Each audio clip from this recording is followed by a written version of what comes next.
to try to claim the MMA belt at 185 in the amateur division. Like you were mentioning about this belt before, David Burke, the champion, he was kind of like on the shelf, doesn't know if he's going pro, withholding some injuries right now. So then we created this interim belt because Godfrey Ojukwu has already held this belt and is coming off of a win for another promotion where he's gained some momentum, and another win puts him right back to that rematch against David Burke.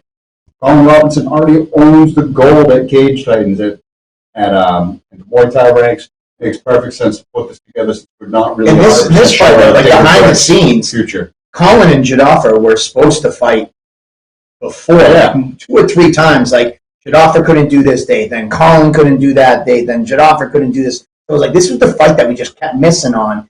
Then obviously Jadoffer fought Burke, came up short. He went on and won his next bout. Colin went to the Muay Thai world, got that. So enough about him. We can talk about him, but let's just bring the guy on himself, and he can talk about the fights in his career right now. Let's bring in the Superman, right? I do believe so. I mean, he looks like him. What the hell? Is that Clark Kent right there? There's no glasses, but Superman, if I've seen him. What's going on, Colin Robinson? How's it going? How's it going, guys? Hey, man, going great. The big mama's boy smile. You made such a splash. Actually, before I go further, thank you so much. I know you called in early. We're having some technical difficulties getting the camera set up. So you called, this is a little later than we thought you were going to call in, but I appreciate you being flexible. Thank you so much.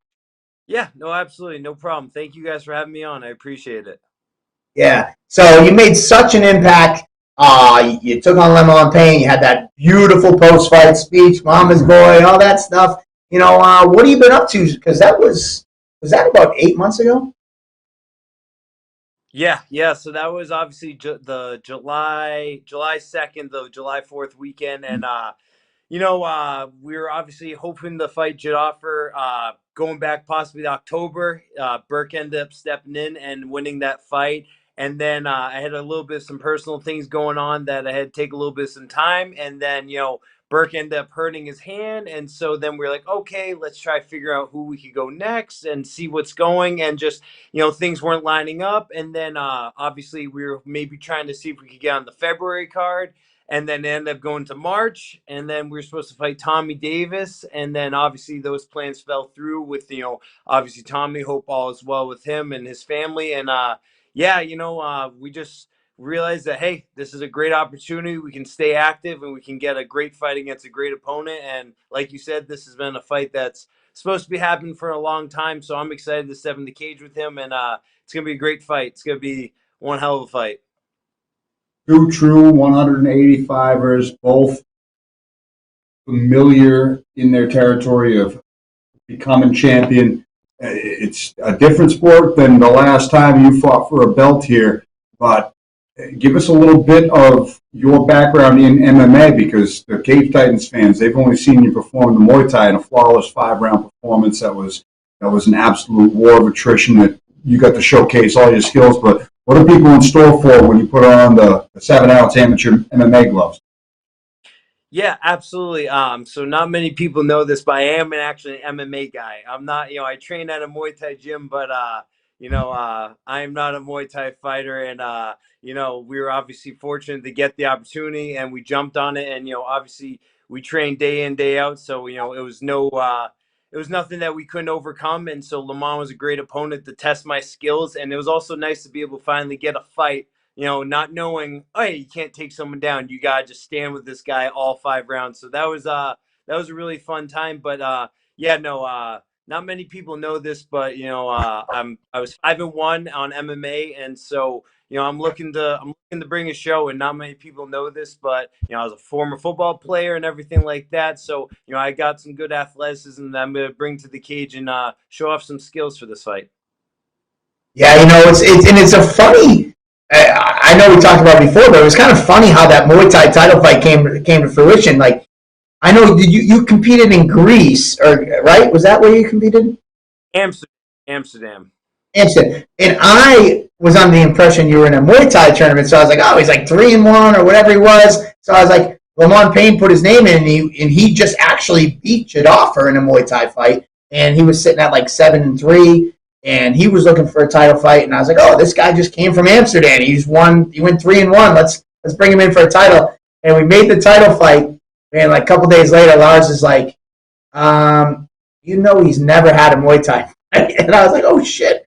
And he's like, that was an MMA tournament over in Amsterdam. I'm like, oh, fuck. All right, well, we already made it. We already announced it. Let's go. And then your first ever Muay Thai fight, your only Muay Thai fight, you come out and win a title against such a competitor in Lamont Payne. What was that whole experience like? Yeah, no, that was an awesome experience. One, being able to fight Lamont. I've seen him fight a few times on a no boundary cards, and he's a game opponent. He's a great fighter. He brings it every single time. And for New England, there's not tons of big guys walking around 185 fighting at 185. Him and Joffer fought. I believe like 2 months before he ended up taking the fight on with me, and so I was like, oh man, like this is a really tough fight, and also one that's gonna bring the best out of me. So I was very excited to do that. And also, I've been always harping on my coach about getting a Muay Thai fight. And then go figure, I end up having my first ever Muay Thai fight in a cage, for a Muay Thai belt, So it was awesome. It was one heck of an experience. I'll never forget it.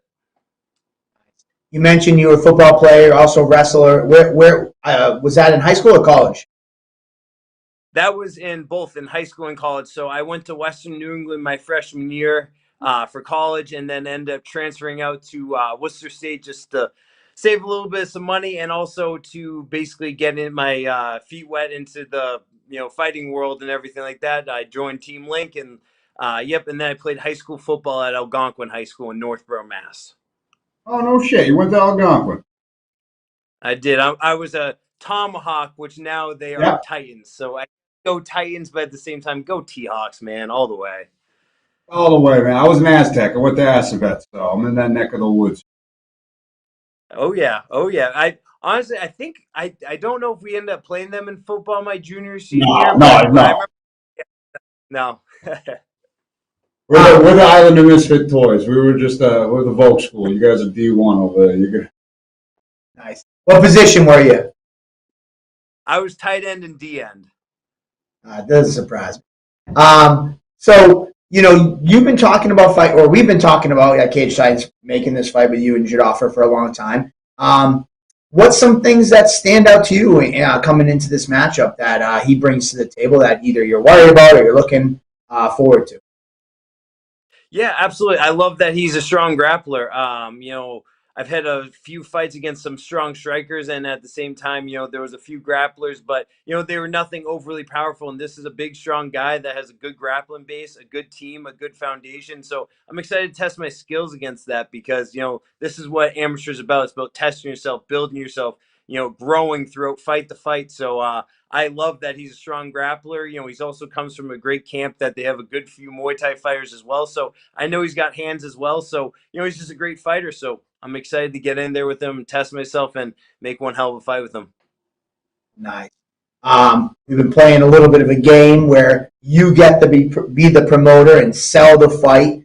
This is a huge fight card. I've been doing Cage Titans. I started this company 13 years ago. We've done over 60 events. And I never like to be into that promoter BS where it's like, this is the biggest card yet. I don't think I've ever said that in 13 plus years. But I've said it about this card. This card is probably the biggest fight card we've ever put together from top to bottom. It is stacked. But for the people that are coming out, either watching at home or coming in there, why should this fight be circled as the one to watch? Yeah, absolutely. Well, first off, is the cage going to be a little bigger since we got heavyweights going on, or is this the same size cage as before? Oh, it's the same cage, my man. Phone booth, baby. Okay, perfect. Well, first off, good luck to the heavyweights, because, man, I can't wait to see that. But listen, you want to come and see Colin Robinson because, one, it's the best mama boy out there. I'm going to be swinging. I'm going to be having a smile, and it's going to be a good time. We're going to be sending it all 5 rounds. If it makes it all 5 rounds, I don't know. But at the same time, I'm going to bring it. My team's going to bring it. Team Link's coming. We're going to surround that building. We're going to fill the hall, and it's going to be a great time. And at the same time, we're going to let things fall and go for it, man, because at the same time, we want this. We love this lifestyle, and this is the challenges we want. We want these challenges in life, and I couldn't be more excited about this fight. Dan, pretty good job, and you're much better looking than me when they're hearing it. So I might have to clip that and let's share that all around. Come see the man, Superman, Colin Robinson, on May 27th. Yeah, no, absolutely. Come on, man. Come see Superman. Come see your mama's boy. And then also, I was listening to Will before this. I have all respect for Will and Valdine. I hope they have a great fight. But Will, Red Franks, man, that's like, come on, bro. This is the shit out Oh! there. You got this is like, come on, man. This is go to. I heard that and I went back and grabbed it. You know why? I always stay strapped with Red Franks. So you gotta remember, Red Franks is always number one, man. Wow. Whoa! Hey, listen, man, you are built for this shit. I tell guys all the time, it's just as important to be a fighter as it is to be an entertainer, because this sport is. Dude, that was beautifully done. Time, like, I didn't think you would hear such smiley shit talk with hot sauces ever. And there we go. Like, this is the past two interviews here, just saucy as it gets. I love it. It puts that shit on everything. I bet. That's all right. Oh yeah. All right. So give me the one dish that might surprise us that you put the red hots on. Oh man, the one dish that are we in fight camp or are we not in fight camp? Non-fight camp. We don't fight camp. No, fight camp meals don't count. Okay. Listen, people are gonna call me weird, but I don't really care. One time, listen, there was a few things. I may have had a few espresso martinis and I was a little hungry. I had some nice plain bread. I threw some peanut butter on it. I'm a sweet and salty guy. I put a little bit of some pickles on it and I threw some hot sauce on it. Don't question me, just do it. Greatest thing invention. Does the espresso martinis help? Probably, but at the same time, it was amazing. Red Franks all the day. Listen, drunken recipes are the fucking best. I'm not going to knock that till I try it. Ever since I looked at peanut butter on scrambled eggs, really funny until I tried it. It was tremendous, and I've been sold ever since. So, what was it, peanut butter, pickle, and sriracha sandwich? Yep. Is that correct? Not sriracha, red hot. Yeah. Red hot, Frank's, sorry, my fault. Frank's red hot, pickles, and peanut butter in between two slices of bread. When you're fucking hammered, and it's a recipe of Mama's boy didn't say he was fucking. He put words in his mouth. He said he might have had a couple espresso martinis. If they were involved, that means you're hammered if you're putting pickles and Frank's Red Hot. Mama's boys don't drop the F-bombs. I was going to go like, I think I'm crazy because I put Red Hot on like taco meat, like in a taco. Oh. Yeah. I thought that was crazy. Peanut butter and pickles are a little weird. Yeah.